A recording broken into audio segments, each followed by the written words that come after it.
Anyway, well, here we are, and this is Dan Powell, and I am thrilled to be here with someone who has really done an incredible amount for me, and that is score three of the short films that I made back in the mid 2010s, and that is Yusu Kim. Welcome, Yusu Kim. Hey, thanks for having me. We were talking in advance about why we're doing this right now, and these films they've been out for over a decade, and suddenly they started blowing up after I put them up on YouTube. All of these films that we're going to talk about, they played at film festivals back in their day, and I had kind of kept them on Vimeo. I made them available for people to rent or purchase, but I never really made them available for free. So now all of a sudden everybody is checking them out. So I thought it was a good idea for us to really, take a look at, or I shouldn't say look at, to talk about the music. And because that was really an instrumental part, or the major instrumental part of your part of this whole process. And maybe we could talk a little bit first off about how we first got connected. Do you remember how we I got do remember. connected? Yeah, I was because before this, I was trying to figure out how we met, who introduced us. It was 2014, I think. Which, I mean, just with my memory, like I can't remember much beyond like a few years ago. So I searched through my email. I was like, "How did I meet Dan?" And it was through our friend Kyle Dunleavy because I think I'd reached out to Kyle and I was like, "Hey, I want to get more into scoring." And he's like, "Well, I know this guy. He's a film professor at DePaul." Um, I didn't know anything, and you were generous enough that you shared Scotty Works Out, uh, and then I think you were starting on the next one, and then I think you just approached me and asked if I'd be interested in scoring it, which was extremely generous. I had no idea what I was doing, and I was kind of looking through the emails to see like how am I responding in this situation? Like, what am I saying? So that was how I think we first met, or my memory of it.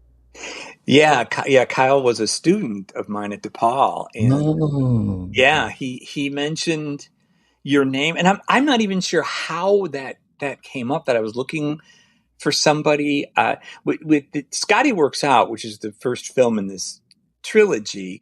Um, I had found music by AM and Sean Lee, and I had actually bought the rights to use their music in Scotty Works Out. And as we were making that particular film, that's what I was thinking about. I was thinking, oh, I would really love to get this music, and this would be perfect for here, here, and there. And so we got it, and that was great. But then when it came time to do the second film, Scotty and Josh Get Enlightened, I wanted to do something a little bit different. And if I think that part of it was, that was Scotty Works Out was sort of not a bigger film, but it was a film. It was there's a lot of stuff going on in it. It was a guy in a gym and other people in the gym, and it had all these different sort of moments to it.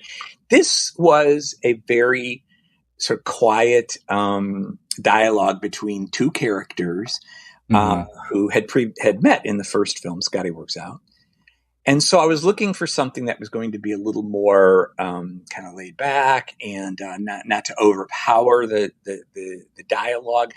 What was your sense of your initial involvement with that? If you recall, I have a couple things I do remember, but I'll see what you recall. I literally just watched it before we had this call, and the first thing was the first cue plays, and I was like, "Did I write this?" I did not remember. I was like, "Is this something I made?" Did Dan use other music aside from like what I contributed? I was trying to piece it together, and then by the end of it, I was like, "Oh, I think I did write that." So it's kind of hazy. I remember a lot of like what it looks like, but and I remember the midsection. I think because I spent a lot of time trying to figure out how to score the conflict that happens, kind of like midway Yeah, back, and right. maybe that's why it's more ingrained in my mind of me trying to figure out how to appropriately score that section. But like the beginning and the end, I was like, I can't remember if I did that or not. Well, my memory of it was that there was a song by Guster called "Long Okay. Night," and I said, I really am into this song at the moment, and it's got that. There's a feeling that's Interesting. associated with this song that I would love to somehow incorporate. And um, do you remember that? Because I don't know if I played it for That does you ring a or bell. Yeah. and and I think that's where you were inspired a bit by that in terms of how what you ended up writing for particularly the opening, and then also especially as we get towards the end of the film. Uh, and I wonder if I don't know if so does that sound familiar? That does sound familiar now that you mention it. Because I'm always trying to look for when I'm working with people, like kind of guidance or vision, especially like with you, like you have a very specific thing that you want. And another thing I saw in the emails was we're trying to go off uh, Josh's musical influences or like what he was talking about there. So then I was trying to think of like 70s and 80s or 60s style of music or what would seem appropriate to that conversation. Right. Yeah, because Josh as a character, and you've seen the film again recently, but he's got like this painting of the wall. He's got another one of Jim Morrison. He's got a John Lennon, and so yeah, I mean the idea partially was also to include just a sense of his particular interests in music, and obviously that was something that was hugely important to him. So that was something we were going to somehow incorporate. Yeah, I mean, I think it's pretty hard in general, and I don't know if you feel this way about creating, but going in with a blank slate is like, oh, what am I gonna do? But to at least be like, oh, okay, like Josh likes this music, maybe we'll go in that direction, and that at least kind of gets the gears turning. Yeah, yeah, and I again I don't recall exactly, but I must have shown you a cut of the film, which is I think what you maybe played around with when because like you mentioned, especially getting towards the climax of that film, and it's interesting because the music just sort of subtly starts coming in as they begin to spar a little bit because Hmm. this difference in their philosophies and spiritual beliefs. Um, and then it kind of builds, I think, a little more as we start getting more and more towards the climax, and then especially towards the end, which I thought was really really effective. Thanks. One thing I appreciated too as I was watching it again is how loud the music is in the mix. There's so many projects I've worked on where you can barely hear the music, and Ah, in this one, I was like, I think the music is sometimes too loud, and interesting. I can't hear the some of the well some of the dialogue is like tucked under the music, which I mean the music helps lift up the emotion of what's going on during the scene, but I thought that was an interesting mix on that. Yeah, I mean, I never felt like the music was too loud. I mean, yeah, I mean, I assumed that everybody could understand the I know I could understand dialogue, it. but I mean, and I'm sure that you're really in tune to it because it's your music, and so Yes, yeah. you're really listening to it. But and I mean, I know that, and there's moments when there's no dialogue, and so during those moments, obviously the music is a little more powerful, but I never felt it. I mean, I thought that you the level that you had it, I thought it worked really quite well. How did you get inspired to have? Because music, I feel like, is kind of an important aspect of the conversation, or at least it kickstarts their entire conversation. What led you to be inspired to have the character be like that? Yeah, it's an interesting question because actually, in Scotty Works Out, Scotty is the character that is on he's got his iPod and he's That's got right. music playing and it's and so when it came time to work on the second film and interestingly with the second film it was not originally going to be those characters Scotty and Josh. It was going to be two other characters, and so I knew that I wanted to incorporate music into it again, like I had with Scotty Works Out, and specifically with the character of Scotty. But in this case, I think that with having that be a part of sort of who Josh was, I think a lot of that just had to do with showing a little bit of a difference, maybe with those two characters, because Scotty listened to more current music, Mhm. in Scotty Works Out, and then in the newer film at that point, Scotty and Josh Get Enlightened. Josh was clearly influenced by these older artists, and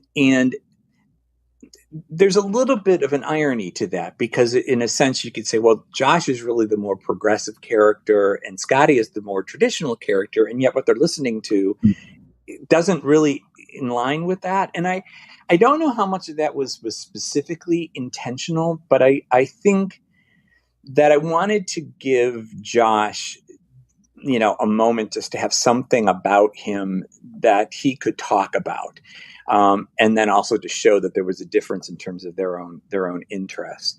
I had also, I had the opportunity to get all those paintings that were in that room in that condo.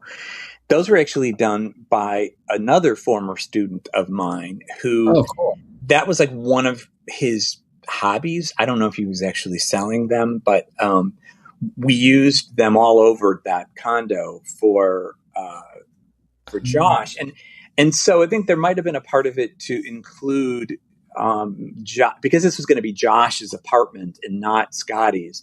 That we were going to sort of emphasize sort of that more sort of older school, Yeah.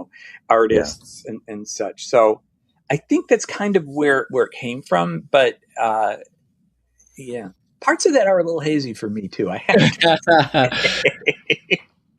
So you redecorated your whole condo or just that room, I guess. Well, we took a few things down that it was on the walls, and then we part of the and we added these particular paintings, and then and those were temporary. We had to give them back to the Yeah, studio yeah. after that. But yeah, there were a couple of other things. I had a production designer, Rocco, and he kind of designed sort of some of the colors and the Mm. colors associated with the lamps that are in the room and Mm. the colors of like what Scotty and Josh were wearing. That was supposed to also represent a bit of a contrast to set up the fact that they weren't exactly alike. So Yeah. yeah, that was all a part of it. I don't know if you remember this, but we were like conversing back and forth trying to figure out musical direction. Um, and then you said, "Well, I have some bad news. All of the footage was wiped, and we have to reshoot everything again." I not, and when I started off, I was kind of fresh, and I was like, "Oh, that kind of sucks." And well, Yeah. at least you get to like redo your vision, or like it's another take of it. But that's kind of unusual, right? Or, like, how did that happen? And if I heard that now, I'd be like, "Oh my god, that's insane that would happen." Yeah, it was pretty horrible at the moment. It was pretty horrible at the moment, and I've written a little bit about this, but essentially, I had somebody that was working on the crew that was in charge of DIT. That he was a digital input technician, Oh, and okay. he was supposed to take all of the footage because we were shooting using a red and there was only so much that the red could actually store, so the footage had to be put. They were files that then had to be moved onto a separate hard drive, and so he put them on one particular hard drive, and then when he was going to look at the footage to start editing it, he for some reason decided that uh, he was going to try to reformat that hard drive, and Oh the wow. reformatting is how we ended up losing all of the footage. And he didn't tell me about this for a few days, and he took it Yeah. to somewhere up in Skokie, some guy who said that he could find Or internet. footage. And Oh yeah, it was pretty heartbreaking, I have to say, because it was such a special experience making that film yeah. the first time. And I was heartbroken. I'm like, oh, what do we do now? And fortunately, um, almost everybody that had worked on the first film was all game to do it again. And so, yeah. And so, like, even like those paintings I just mentioned, Yeah. I had to go back. I had to go pick those back up from the guy who had painted them. I had to put those back up, and just getting all the equipment in and out of that condo, which was a very small space. I mean, there wasn't even a bedroom. That was like a one room, studio. Oh, And okay. so yeah, so we ended up reshooting it roughly about 6 weeks after we had shot it the first time. So it, it's funny because like I just watched this interview with Matt Damon and Amy Poehler for the oh Odyssey, and they were yeah. talking about like Matt being interested in doing Broadway and how he had done it once, and he said how intense the schedule is, and that they had done one performance of it, and he was like, "Man, that was amazing. Why didn't someone just film that instead of us having to do it like two more times in a day, multiplied by X amount of weeks?" So in some ways, like that kind of almost feels like you are doing a play version of it or something. Yeah, yeah, in a way it was. And that particular film, it could be done as a one act play. I mean, that is essentially, It is, what it yeah, is, 'cause it all takes place in one room. And I was really interested in wanting to do something that was in one space, kind of like, Hitchcock did with Robe, or Richard Linklater did with Tape, and other films that are essentially, one room settings. So yeah, that's anyway, but it turned out really well. You came up with this great score, and everybody loved it. And it did really well. I mean, it played at a bunch of film festivals, and then I hmm decided, okay, I want to do another film. I'm going to do a third film with these guys, because I really liked working with Chris and Sean, who played Josh and Scotty, respectively. And so that's what we came up with, Another Party with Scotty, which was the second film. And that one we actually shot in my house. So that was actually shot in the same space, but not in this particular office. But that was also shot. We saved a little money from Scotty Works Out. That one cost a little more money to shoot in the gym. But these yeah, two, it was a little easier. So. Um, what's your memory of that particular film, and me calling you on for that one, because the music is very different in Another Party with Scotty, I think. yeah. I mean, I think it's more modern, right? And I can't remember more like specific music direction with that. Like, do you remember having a specific vision with the music or? Well, I knew that film was going to be a little lighter than Yeah, Scotty of and Josh course. get enlightened. So I wanted the music to be a little lighter, and there eh, somewhat of a party like atmosphere, because that's Yes. what's Yeah. going on. And there is a scene when the characters are dancing, and so there is some music sort of associated, with that particular scene. Um, so yeah, it was something that was going to be a little bit lighter. There is that one also has a climax with the two of them outside, and so that's when things again sort of quiet down a bit. But yeah, I was looking for something that was going to be a little more you know upbeat. Yeah. It felt maybe because there was so much more happening, like it was not as integral, like the music compared to Scotty and Josh Get Enlightened. Like I feel like that one it's just like conversation and music, and then Yeah. there's for the next one maybe it just there were more aspects going on. I don't know.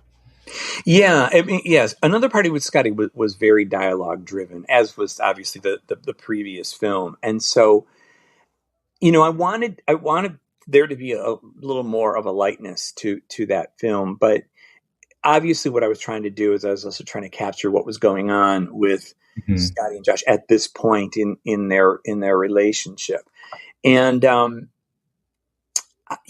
I thought it worked well. My only in the end, when I look back on that particular film, I wish I would have been a little more conclusive as far as with the music, but also just with the film in general. I think I didn't really want those Scotty and Josh films to end.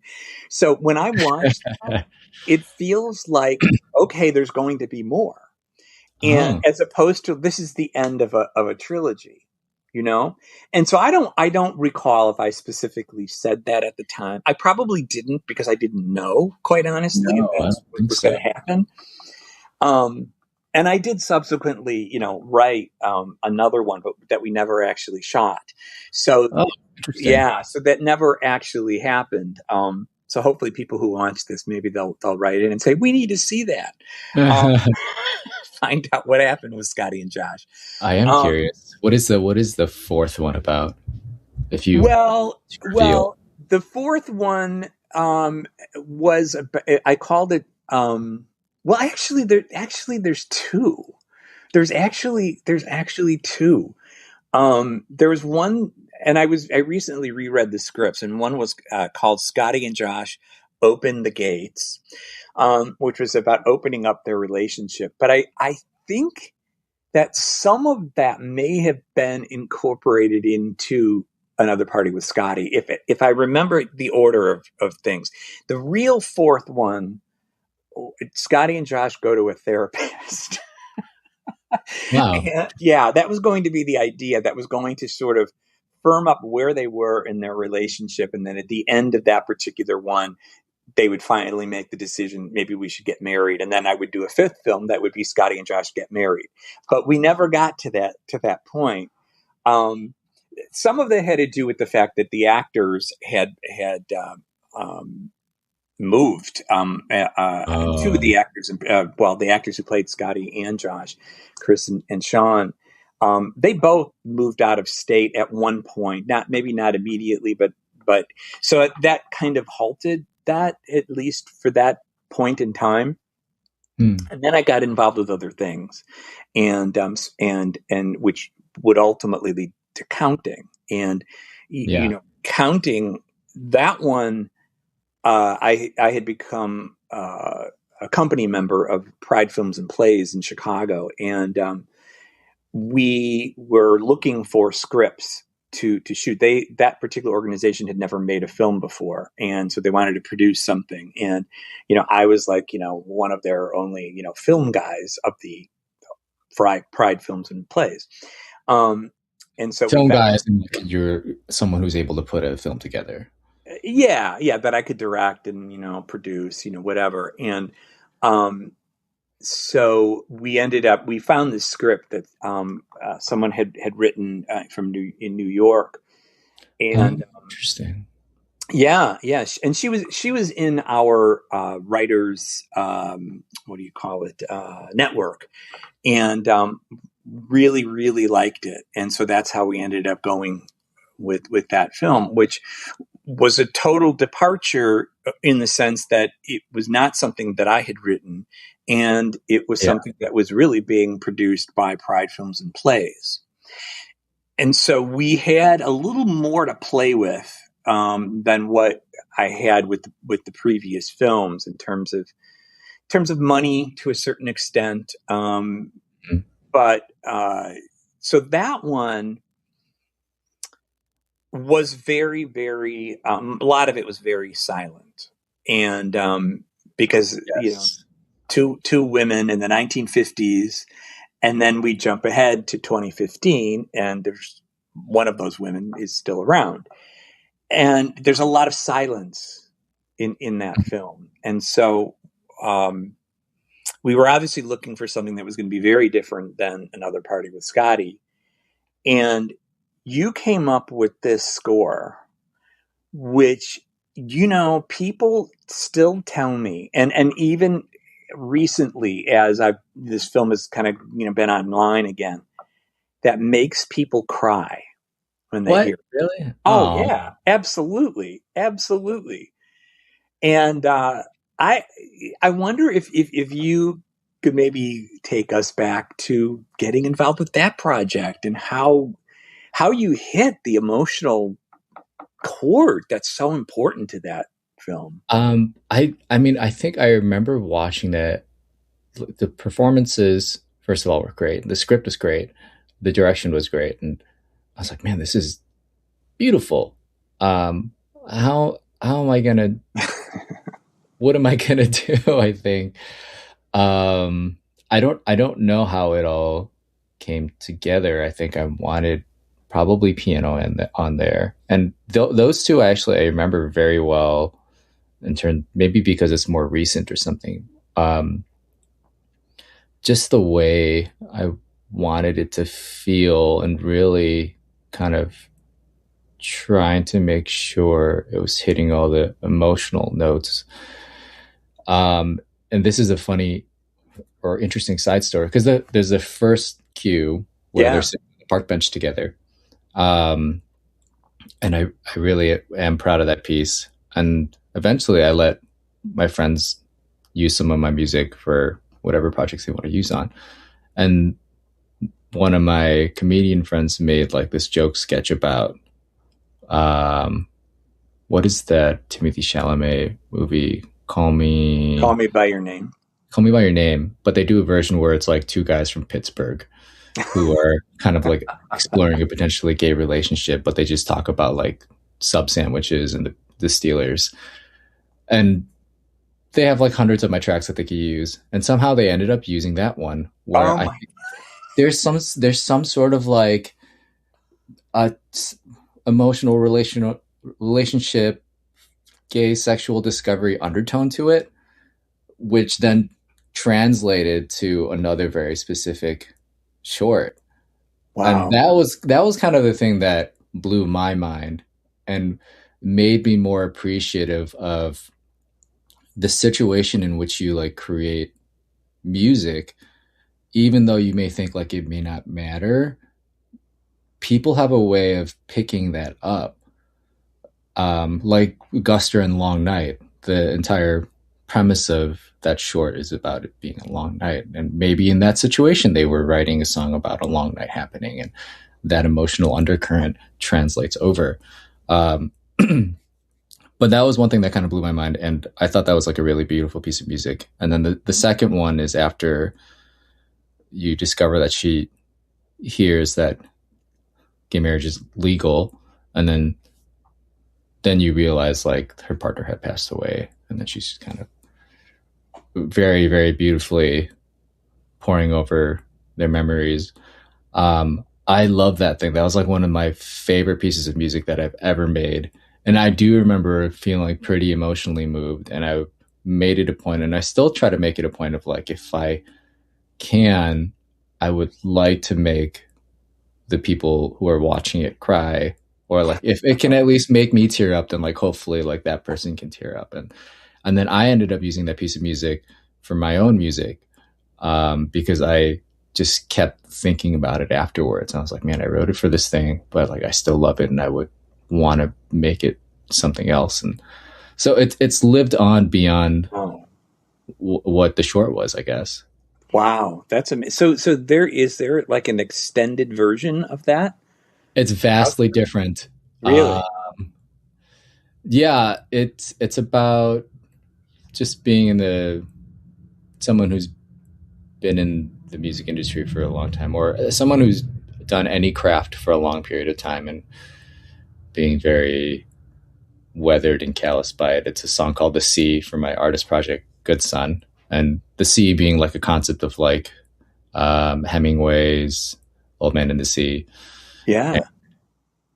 of someone who's been so immersed in a certain craft and being weathered by it.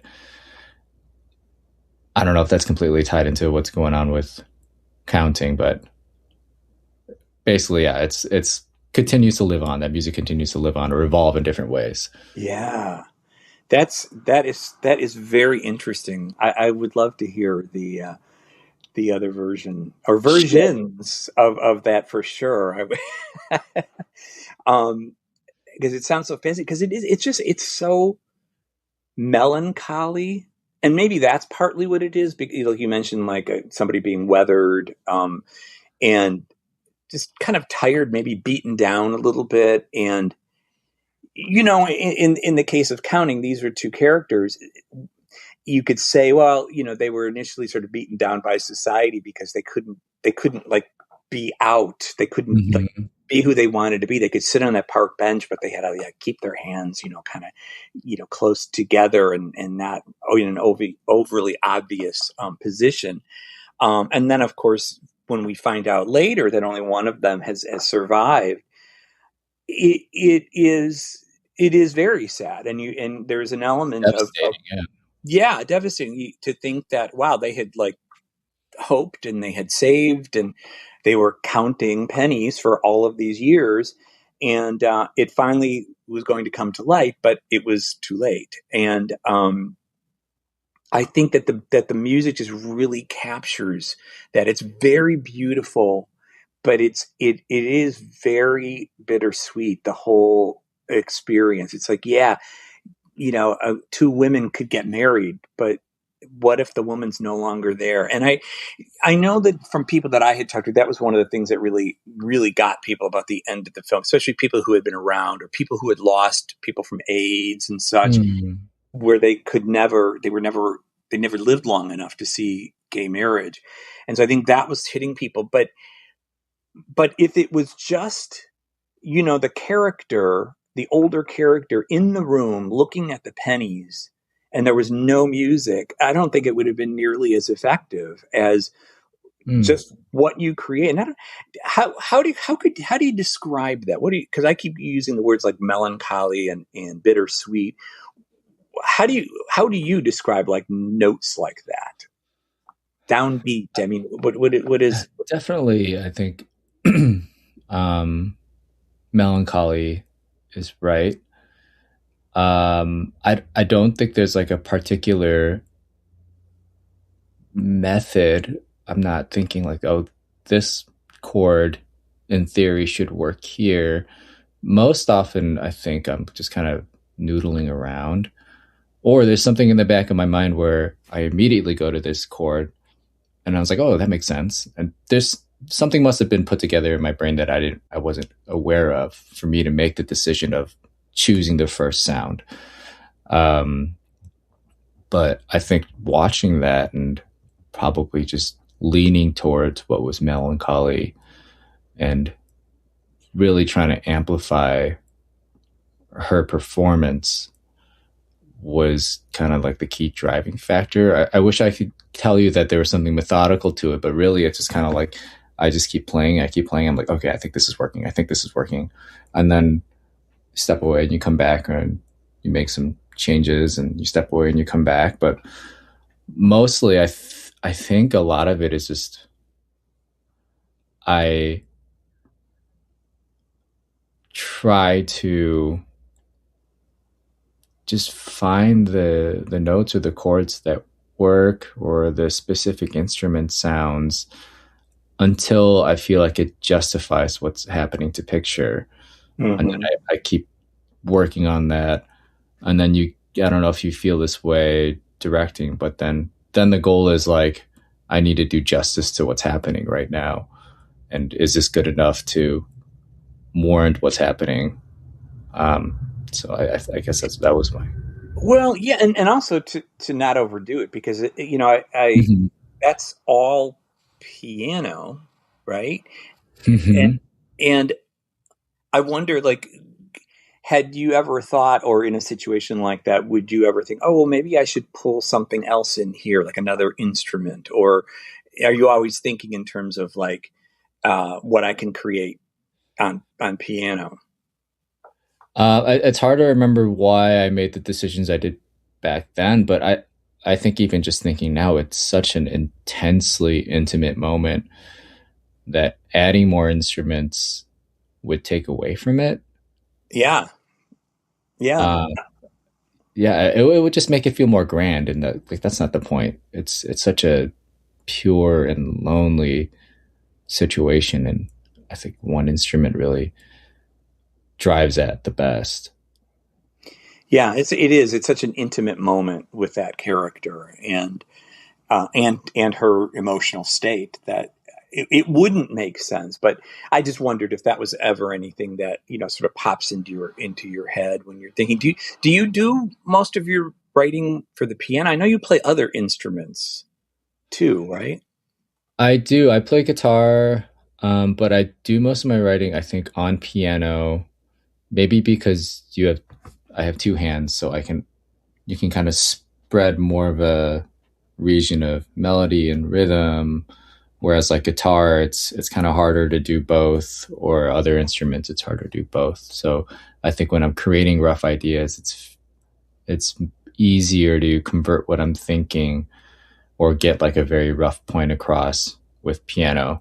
But I'm probably a better guitar player than I am a piano player, but piano I feel more comfortable with. Plus, like my piano is right here. This is just Yeah. a very lazy thing. So if I want to start writing, then I can just stay where I am, and then I can use my keyboard. And if I had to get a guitar, then I have to set it up and everything. And it takes me 1 minute, but that's like more time than I'm willing to give up. Yeah, I get it. Believe me, I get it. We want to get things done. We want to get things done, right? Hmm. Um, I know that you because I've heard some of your other work, and I know there was the hummingbirds, Hmm. right? And are you that is that still? Yeah, so that was we were called Hummingbirds, and we broke up in 2016. Oh my God! So that was like 2016. That was a while right at ago. that time. Yeah. Yeah, I think so. I think that was kind of the point where I was trying to figure out being in a band is very, I don't know how much you've heard about what it's like being in a band. It's essentially it's a relationship, and we were together for 5 years. You are trying to create something significant and very emotionally personal to you with these other people, and you're at a point in your life where you're still learning how to communicate with other people. So Mm. you're putting yourself in this emotional vulnerable position, trying to have this unified goal, and then when it doesn't align, then it gets really frustrating, and you don't know how to articulate how you feel frustrated. You're straining your finances because there's like this expectation of how much you're trying to put into this band to succeed. You're straining your relationships because you spend so much time being in this band or traveling. And then after a while, it kind of takes its toll. And we were the most successful we had been at that point. Like so many bucket list items. We had played at the Metro, which was a huge bucket list item for us. We had found a booking agent. We had found a PR person. We had found um, a manager, and there was like a label that was scouting us. And if I had known all that stuff at the beginning of starting the band, I would have thought, oh, we made it. This is exactly what we wanted. And having had reached that point and realizing that it was just not financially viable, it was not as happy as we thought it would be by the end of it. We were having a lot of arguments about how the band should go. It almost became like weekly therapy sessions where we just Wow. complained to each other about the things that we didn't like about being in a band. And it really sucked because we were really good friends. And thankfully, like, even though the band died, we still remained to be really good friends. And in some ways, us going through such an intense period being in the band together let us become closer. But at that point, I knew the band was not working. And then I made the decision that I would rather like save our friendships than keep this band going somehow. But I wanted to make music for a living. And I thought that just recording and composing music seemed more realistic as opposed to being in a band. So I guess it was serendipitous that I got to work on counting and that you were able to kind of give me these chances to sharpen my skill set as a composer leading up to me transitioning musically into something else. And yeah. Yeah, I was going to say, well, maybe talk about that. What maybe with some of the projects that you've been involved with in the last decade that you feel good about, or now, or don't feel good about. I mean, I still love composing music to picture or collaborating with people. There, it's a lot more creatively fulfilling. I feel like working with you is fulfilling in that like we're both trying to have this piece of artwork. There are things in my career that are highlights. Like I've won music composing for ads, which is Nice. great. Like I've had spots for like Toyota or Dell, and Nice. it's not as I'm very grateful for it, but it's not as fulfilling. You're kind of at the bottom of the totem pole with commercials. Um, I feel more like an equal partner when I'm composing to pick for film, which is why I find it more rewarding. Um, it's harder to find people doing that in Chicago, though, or I've had a harder experience as opposed to like LA, where so many people are trying to do that out there. Um, I did a video game called Rumbleverse, which was very fulfilling. It's just a very goofy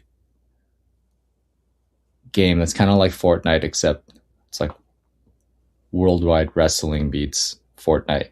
So it's very Wow. fun and silly, and that was very fulfilling. And I still try to be a music producer working with artists, but it's a challenge trying to find collaborators and convince them to work with you. And then I recently worked with my friend Evan Pinter. We scored a, a feature called The Lottery, which I don't know what's going on with it right now, but it's like Hmm. an hour and a half long. Nice. But the same kind of thing. It was so creatively fulfilling and creatively rejuvenating because we're all trying to make this film as good as possible.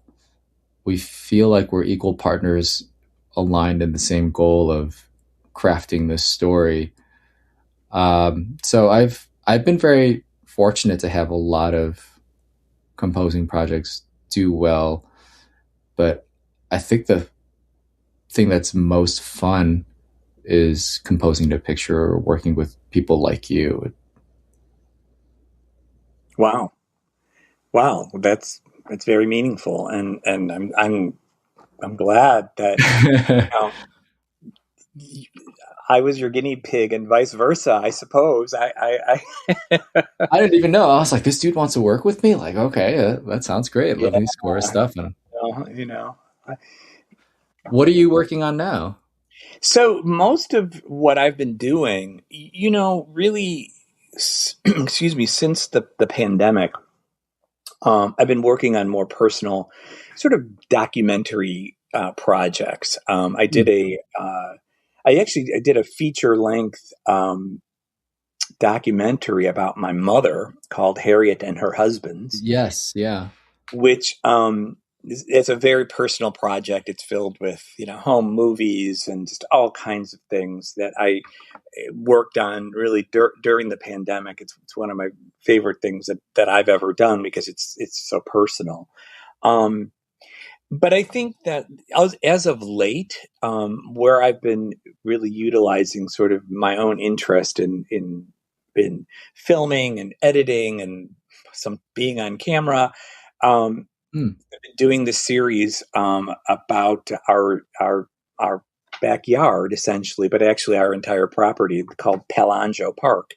And that whole series, this is the second season, and so usually every week I am documenting uh, what's been going on and new things I'm planting, new things that happened, storms that tore down trees, and then and I did that like last year, and I had done it actually years before. I had like even like maybe 10 years before I did the films that we were just talking about, the previous films, um, and decided it was time to really kind of update that. And so I did it like last year, and then when coming into this year, I was like, God, am I going to do that again? And if I'm going to do it again, because some people were like, oh yeah, you should keep doing it.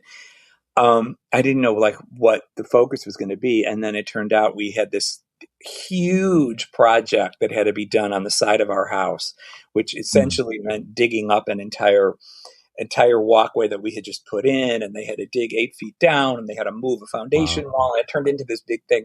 So I that's what this season has turned out to be the focus of. But the interesting thing about that is, I mean, that is something that I'm doing on a weekly basis, and I really enjoy doing that, and it's really just me.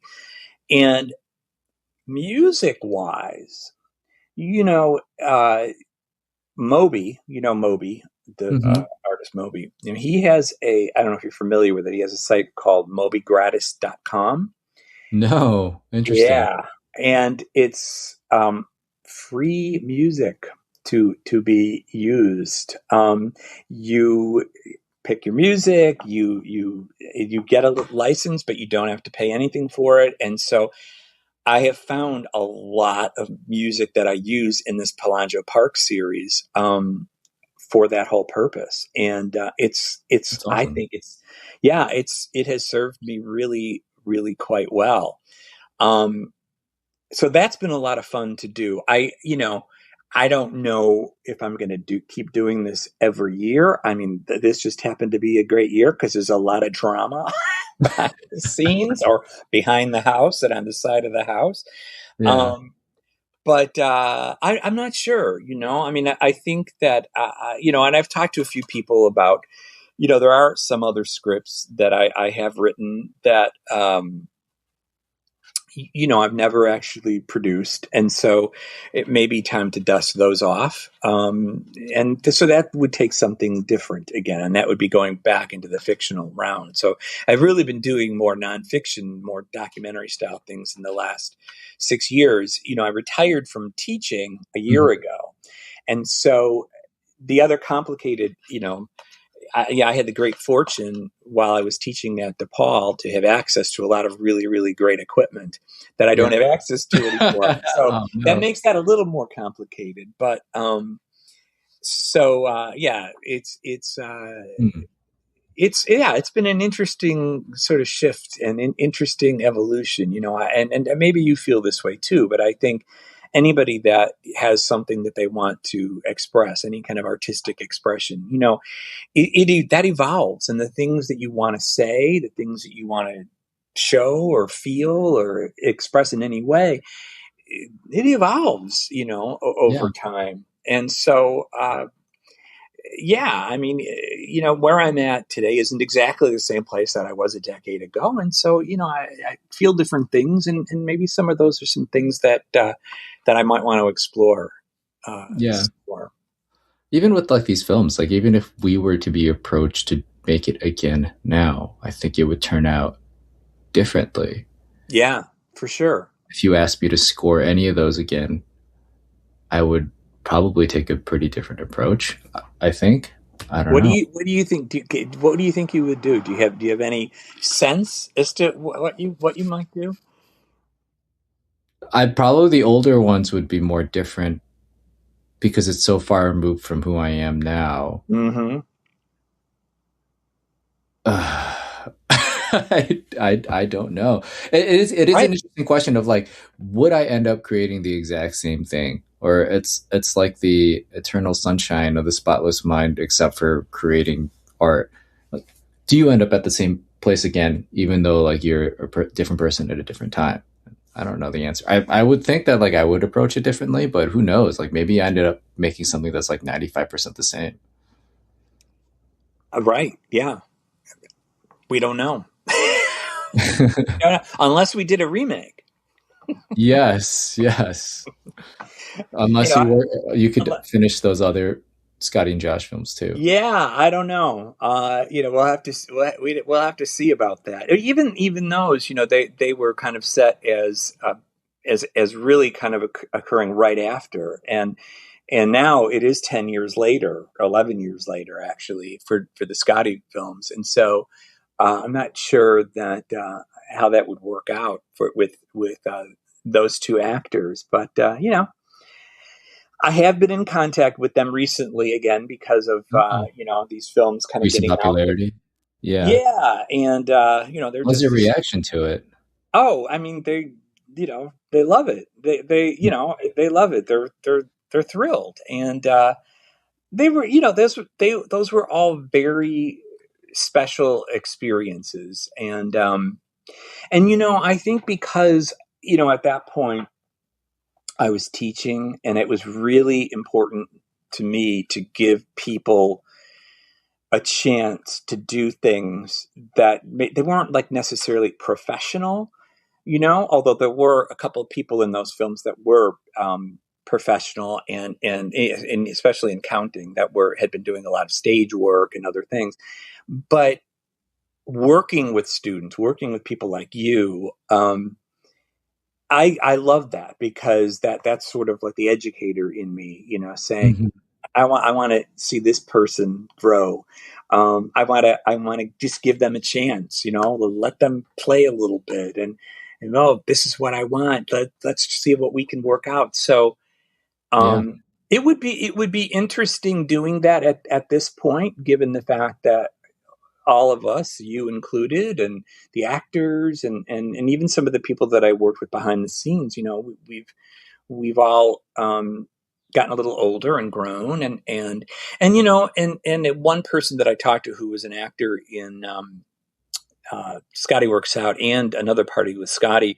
I was in contact with him, about these films, and sadly, there was another member of the cast of those two films that has since passed away, Oh, and so we talked about, we don't have forever to do these things. no. So if there are things that we want to do, we need to do them. And so I personally, I love to get together with people that I like and that I trust and that I want to work with. And if we can figure out a way to make that happen, I definitely will try to do that again for sure.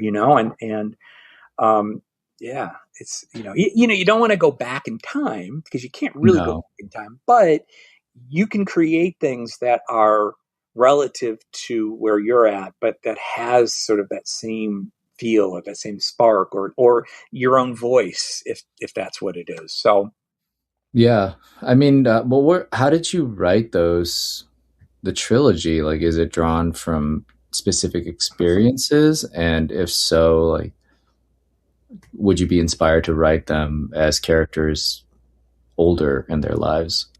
yeah, I think I would be. Like I said, the Scotty Works Out, that was, yeah, I mean, that Scotty Works Out was, from my own experiences, like going through them with my headphones on, and kind Oh, of you're kind of Scotty. I see. but interestingly, with the second film, I think I'm more Josh, and so Hmm. people could read into that however they want. Rock, yeah, the musical influences, I can see that. Yeah, maybe. Although quite honestly, I've never been like a huge Doors or Pink Floyd or John. I mean, I respect what they all do, but I do. I tend to move with the times when it comes to music, and I Mm, listen to a lot of current music. mm. Um, and so it would be interesting to see how that would play out. Given. given where I'm at also. But Hmm. I don't know. I mean, it certainly is. It certainly is a possibility. We'll see. No, I don't know. I mean, those were all based on very personal. The first two Scotty movies in particular. The third, Another Party with Scotty, I made because I just really wanted to work with that entire crew of people again. Even though there were different people on the crew and there were some new actors, I just really wanted to work with them again. And a lot of them, like I said, were students.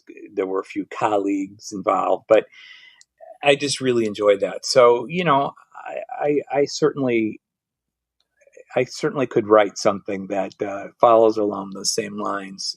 That would be personal and relevant to maybe whatever's going on in my head right now. Yeah. Should you be so inspired? Should I be? Yes, exactly. Scotty and Exactly. Josh create a documentary about their backyard. This, interesting. Yeah, yeah. What if we put Scotty and Josh in Palangio Park? Scotty and Josh go to Palangio Park. Interesting. And they interact with Dan Pal. I don't know. That would be a weird thing. With music by Yusu Kim. Uh, Not Moby. We'd have to take the Moby music out, which would change that a little bit. But maybe we the possibilities are endless. Yeah. I permit my name to be next to Moby's. That's fine. There you go.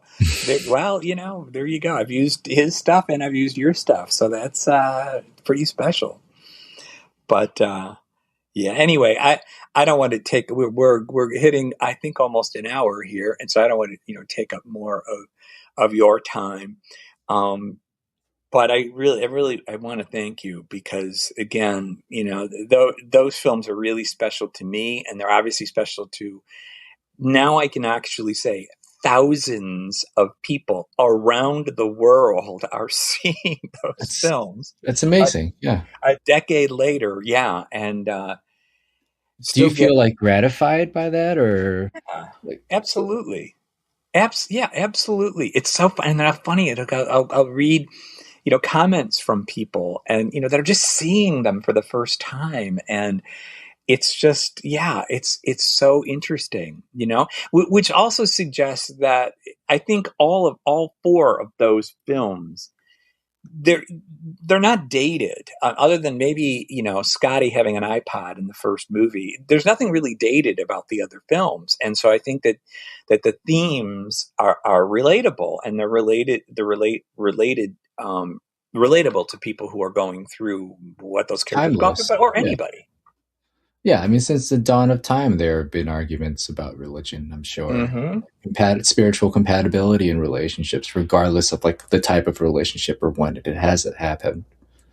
Yeah, it's funny that when I would show that film in at film festivals, sometimes I'd get like a commentary from the audience. They'd say, "Well, I understand what this is all about, but it doesn't have anything to do with spirituality. It's baseball. My husband loves the Sox, and I love the Cubs." And that kind of moment. And it's like, yeah, I get that too. It's like, can you That's live cute. with somebody that's on some other, uh, just thinks differently than you do? Imagine doing it on the political level, which I'll never do. But yeah, no. I see.